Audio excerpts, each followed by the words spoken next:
Hello everybody, welcome to the Epic Flight Academy. This is the private pilot ground school course and my name is Mike Thompson. There are 3 parts to this course at the Epic Flight Academy.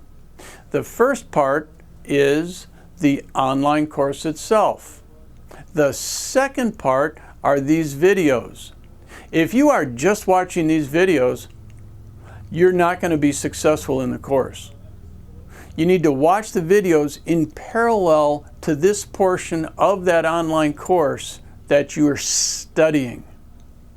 And then the third part is to review all of this content one-on-one with your flight instructor.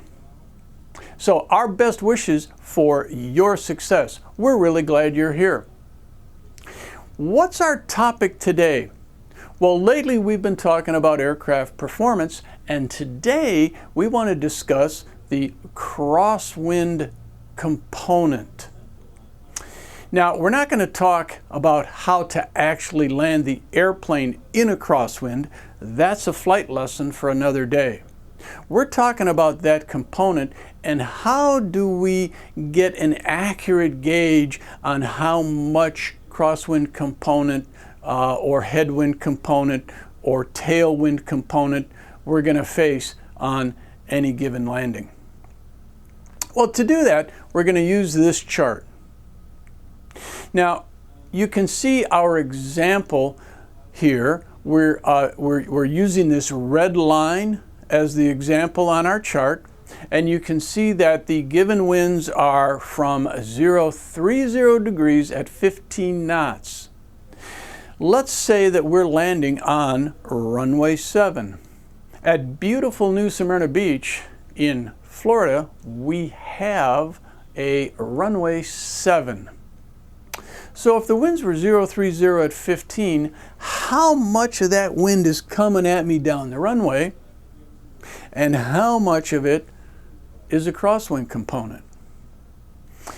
Well, I don't know how many of you have ever been to Texas, but in Texas there's a dance step, and maybe you've heard of it. It's called the Texas two-step. Woohoo! When we look at this crosswind component, I just want you to think of the Texas two-step. There's 2 simple steps. Step 1 is, what is the difference between the runway heading and the wind? So if our runway is 070, and in our example the wind is 030, what's the difference between the 2? The difference is 40 degrees, and that's step 1. Take a look at our chart. You see on the chart, straight up is 0, and then as the chart leans to the right, you see 10 degrees, 20 degrees, 30 degrees, etc. That straight line out there, that 10, 20, 30, that's the difference between the wind and the runway.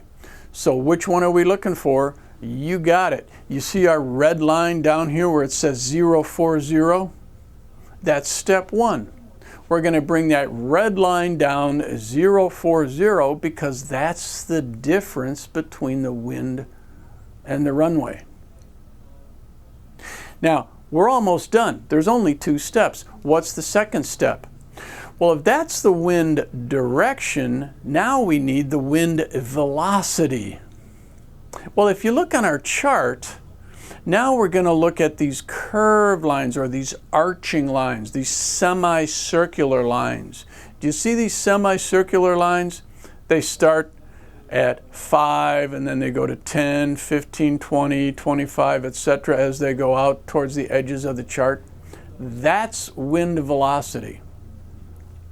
Now all we have to do is come down our 040 line to our wind velocity. Notice in our example, our red line comes down to a wind velocity of 15.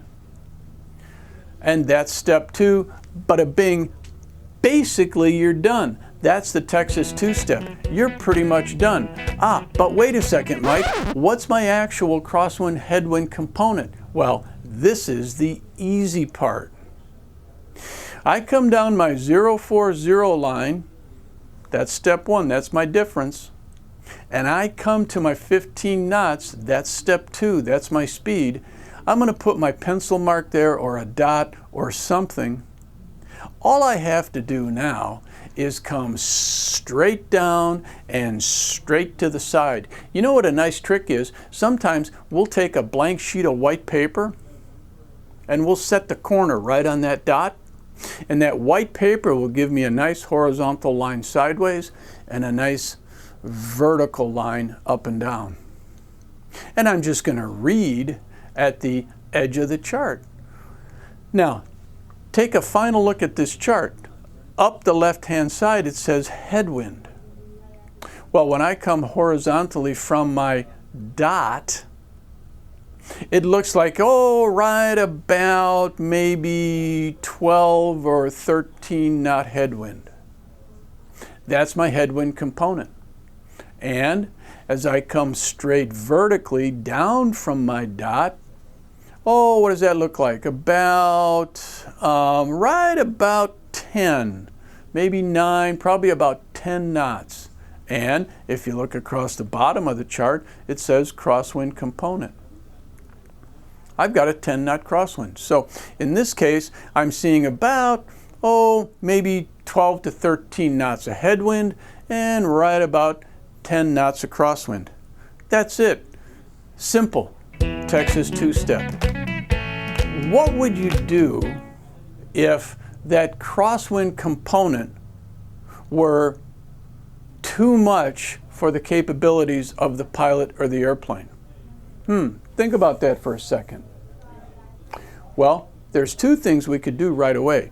First of all, we could check and see, is there another runway at the airport that we could use? Or we might wait and, later in the day, maybe the wind will shift or the wind will die down a little bit. But what if we elect to actually make the takeoff? We're going to perform the crosswind takeoff technique. Again, that's a flight. Your instructor will work with you. That's a lesson for another day. So how much crosswind can I handle in my airplane? Well, that's a good question. There's actually 2 answers. The first answer is the maximum demonstrated crosswind. Now remember, that is not an aircraft limitation. That's simply saying the maximum amount that was demonstrated in that airplane when it was manufactured and certified. The second answer is the maximum recommended. Now, did you know that the Airplane Flying Handbook has a formula to recommend the maximum amount of crosswind? Sure enough, you're going to find this in the chapters on takeoff and landing. In the chapter on landing in a crosswind, you're going to see this text. It'll tell us that before an airplane is type certificated by the FAA, it is flight tested to ensure that it meets certain requirements. Among these is the demonstration of being satisfactorily controllable with no exceptional degree of skill or alertness on the part of the pilot in 90-degree crosswinds up to a velocity of 0.2 times VSO. And this means a wind speed of 2/10 of the airplane's stalling speed, power off, in the landing configuration. The demonstrated crosswind velocity is included on a placard in airplanes certified after May 3rd of 1962. So, looking at this maximum recommendation, what does that mean for my airplane? Well, what's my VSO? In a 172S model, in the landing configuration with wings level, my VSO with the most forward CG is 40 knots. So if I take 40 times 0.2, what do I get? 8 knots is the recommended maximum. Remember, that's 90 degrees off to the side. Well, folks, there you have it. A little bit of background on crosswind landings and the use of the Crosswind Component Chart. I hope that Texas two-step made sense for you. We'll see you next time.